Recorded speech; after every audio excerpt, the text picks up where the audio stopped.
كعبد سبحانه وتعالى إلى الرب محوجر واتقوا الله ويعلمكم الله ورهو يا إلهي كعبد إلهي علم أيو إذن برا سبحانه وتعالى آيادات نقشق لقن أيالو لجيدا علمك اللغو شيئا يواكا ما أنت مصدرين آي دياري شهادوين أيال لقاطي ديجريق أغسر ريال مرأ صلاة سيدا لوتوسيا لما يقانو maanta waxaa la haystaa bajeeladaha iyo shahadooyinka ugu sareeya ee jaamacadaha imriig iyo raash laga bixiyo maca daalika lama yaqaano sida ilaahay loogu dhowaan lahaa subxaana wa tacaala warqabta iyo xaqiiqda waxa ay tahay shahaadada midda ugu sarraysaa waxay tahay qofku inuu taqwada iyo alla ka cabsiga ku dadaalo qofku inuu taqwada iyo taacada ilaah u socdo taasaa xaqiiqda iyo dhabta ah cilmiga barashadiisa waa ku dhaqanka waa ku camalfalka waa waxa alla kuu diray samaynteeda waa waxa alla kuu diray kaharitaankiisa sidaa darteed ayuu ilaah yiri wattaqu llaha wayucallimukum allah aawatolaa siiratay inay cilmiga bartaan cilmi laguma barto intikoor lagu duubtoo la dhegaysto lama barto waxyaabo kale ayadoo intaasoo dhan dadaal ay yihiin laakiin cilmigu wuxuu ku ziyaadaa waa ku dhaqanka wuxuu ku ziyaadaa ku camalfalka cumar ibni khitaab ayaa dhihi jiray hal aayad ayaan qaadanaynaa ama 10 aayadood kuma darsanayna ilaa aan ka barano ilaa aan ku dhaqanno ilaa aan tatbiiqino markaa ayaan raacsiinaynaa qur-aankii dhammaynay muslim iyo bukhaari sunankii abi daawuud tirmidi nisaa-i ibni maajah wixii oo dhan waa laga baxay masaaniidii baa loo galay wax noo dhiman ayaa yar maca daalika dadku wax yar oo bedela kuma jiro dabeecadda waa qallafsan tahay shaydaanka anagaaba ka horayna xumaan kasta anagaa ugu horayna dadilka anagaa ugu horayna dhicii anagaa ugu horayna rabbi oo laga fogaada anagaa ugu horayna naagihii la kufsadaan ugu horaynaa kutub kastaana waa la dhameeyey maxaa imaan doonoo lagu fiicnaan doonaa فبأي حديث بعد الله وآياته يؤمنون إلهي آياتي سكجبال وحا أسودجي كجبال محل رمين دونا محا إيمان دونا ضدك أي سجيان بوير إلى سبحانه وتعالى فماذا بعد الحق إلا الضلال والحق داشيس محا هذا أن طمتان إهين هذا بقفكي ربع علمي طبعه أو حقيقة وتقوى إلهي وألك عبسك واتقوا الله ويعلمكم الله maxaan rabnaa gacmaha inaan kor u taagano oon rabbigeen barin oo ilaahay naga ajiibo ilaahay wax badan ayaan barinay laakiin ajiibitaankii malaha wax badan ayaan ka barinay in dhibka naga qaado laakiin weli wax isbedela malaha sababta ma dareenay gadaal ma u noqonay ma isfiirinay waxbaa meesha ka maqan laba canug ayaa jiro nebi aadam uu dhalay calayhi salaam watlu calayhim naba'a bnay aadama bilxaqi id qarabaa qurbaanan fataqubila min axadihima walam yutaqabal min alaakhar labadoodiiba qurbaan bay dhowaadeen arrin bay isku qabsadeen arrintii ay isu qabsadeen waxaa lagu kala baxayaa qurbaan ayaa la yidhi watlu calayhim naba'a bnay aadama bilxaqi waa sheeko run ah oo midda joornaalada lagu qoro aan ahayn waa sheeko dhab ah oo midda ilmaha lagu hordisiiye aan ahayn waa sheeko run ah oo waxyaabaha shaaha lagu cabo iyo dadka goobaha biibitooyinka fadhiya ay ku haasaabaan si ilaa waktiga jiifka laga gaaro ay isku maaweeliyaan ma aha watlu calayhim naba'a bnay aadama bilxaqi run waayo buu yidhi ila subxaana wa tacaala id qarabaa qurbaanan fataqubila min axadihima midkood ayaa laga aqbalay walam yutaqabal min alaakhar kii kale lagama aqbalin maxsuulku wuu noo imaan doonaa sababta way noo imaan doontaa kii aan laga aqbalin wuxuu noqday sida aan maanta nahay oo kale ma dhihin maxaa lagaaga aqbali waaye ma dhihin ilaahay xaggee qaladkan ka samaystay ma dhihin maxaa kaa qaldan laakiin muxuu yidhi la aqtulannak waa ku dilayaa buu yidhi waa ku dili doonaa haddiiba kaaga la aqbalay oo kayga la aqbali waayey markaasaa jawaabtii runtaa loo sheegay oo la yidhi inamaa yataqabal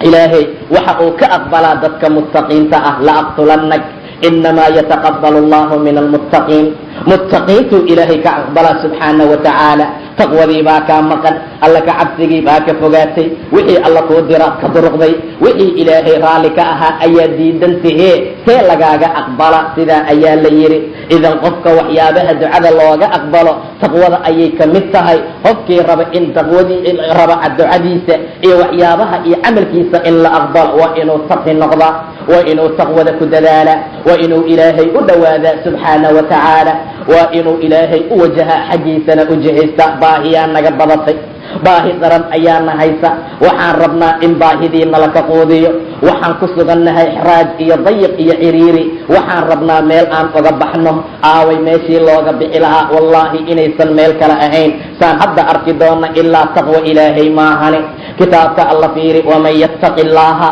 yajcal lahu makhraja wayarzuqhu min xaysu laa yaxtasib labadii xaaladba taqwaday noqotay ma noqonin inaan xoog isticmaalno ma noqonin inaan ilaah ka fogaano ma noqonin inaan khayrka iyo wanaagga dhinacsanno waxaa laga yaabaa xiriiriyaan ku jira isagoo dhahaya inuu banaanka fadhiisto xaya cala salaax xaya cala alfalaaxa la dhahaa dad yaraa masaajidka kusoo qulqulaaya meeshaasoo fadhiya goormee waxilaa buu leeyahay haddaan masaajidka galo war masjidka alla soo gal waa beytii ilaaheeye war duyuuf alla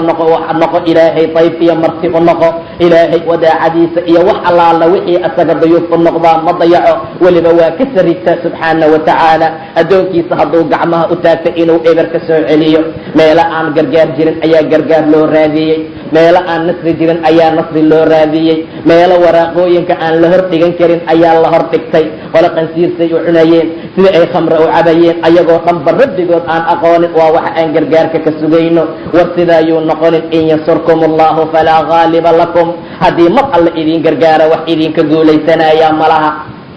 hadduu idin duleeya yaa idin gargaari kara buu dhahay ilaa subxaana wa tacaala asaga gadaalkiisa asaga gadaashiisa wax idin gargaarayaa malaha war hooyay gargaarka asaga weydiista asaga qabsada fa nicma almawlaa wa nicma alnasiir inta wax taageerta asagaa u nicmo badan inta wax u gargaarta asagaa u nicmo badan meeshii la rabay in gargaarka alla loo ordo ayaa waxaa loo orday meel aan gargaar laga helaynin wallahaanan xiriiri iyo dhibna laga bixayn ilaa makhrajkii alla tilmaamay in la aada maahane 300 iyo dhowr nin ayay ahaayeen dagaalkii beder muslimiinta gaaladu 1,000 iyo waxyaaba la jira ayay ahaayeen meeshaasay istaageen rasuulka sala allahu calayhi wasalam mar allaala markuu arkay xaaladu inay khatar tahay markuu arkay dhibaato badan inay jirto markuu arkay maanta casaabada iyo jamaacada oo wata inay yar yihiin xagga cududa iyo xooga iyo tirada ayuu jihaystay ma aadin yahuudii xooga badneed ee madiina la deganayd laakiin abibakar ayaa aada uga sheekeeyey rasuulku kama zuulin buu yidhi inuu gacmaha kor u taagaayo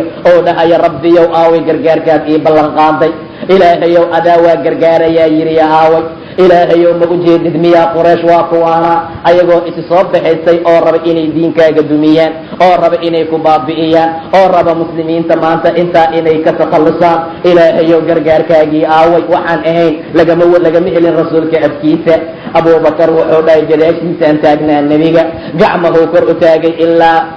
cimaamada ee garbasaartii u watay ay ka dhacday sala allahu calayhi wasalam ilaahayuu ku ilxaaxa ilaahayuu ku dheerdheeraynaa ducada wuxuu og yahay maanta guud inaysan jirin ilaa ilaah agtiisa maahane cabbaar asagoo sidaa ah abibakar wuxuu yidhi qalaas rasuulka allow jooji waad ku dheerdheeraatay rabbiga ilaahay wuu kaa ajiibaya subxaana wa tacaala hurdo yar ayaa qabatay rasuulka intaa markuu soo kala qaaday ayuu yidhi abshir yaa abaabakar abibakar oo bishaaraysa haadaa jibriil waa kanaa malakuljibriil 30,000 oo malaa'iga ayuu hogaaminaa oo musawimiin ah dhammaantood way calaamadaysan yihiin dhammaantood waxay diyaar u yihiin inay garabkayna istaagaan bishaaraysa ayuu yidhi wuxuu kasoo dhexdhex baxayaa buuraha dhexdoodii haddaba gargaarkii noocaas ahaa fiiriya ilaah muxuu yidhi qad kaanat lakum aayatun fii fi'atayn labadii fi'a ee kulantay aayad ayaa ku jira fi'a tuqaatil fii sabiili illah kuwa kale kaafiriin ayay ahaayeen waxay arkayeen ra'yi lahayn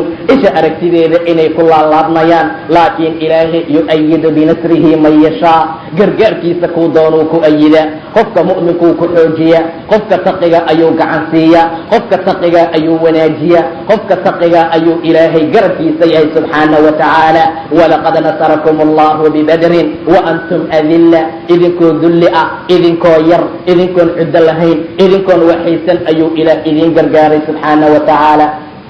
walaqad nasarakum allahu bibadrin wa antum adilla maxaa laydinka rabaa marka inaad ilaah ka cabsataan waxaad mudan tihiin inaad shukrisaan sidaa ayuu yidhi ilaahay subxaana wa tacaala waman yattaqi allaha yajcal lahu makhraja مخرج أيو إله أبعياء ويرزقه من حيث لا يحتسب ميل أوسن فيلي ميل أوسن مليني ميل نظيفة أو حلال ميل وحل سوحوغي حاران أن أهين أيو الله كقوضي سبحانه وتعالى يلقى وين سجود إيو دواشد إلهي أنا قرقارتين حين الله أهبو يري إلهي تقوضي عبتدي دي عبادة دي يالي دينك ويني أنا عون يا قرقار معيقين إذن لأه مر والبا حقيقة أصول صعبة ور أنا قرقار يقول قربكين لأه فاسو إلهي تلماما يا سبحانه وتعالى هذا بعريري كبحتان كي سنة وان أرقنيت يقودين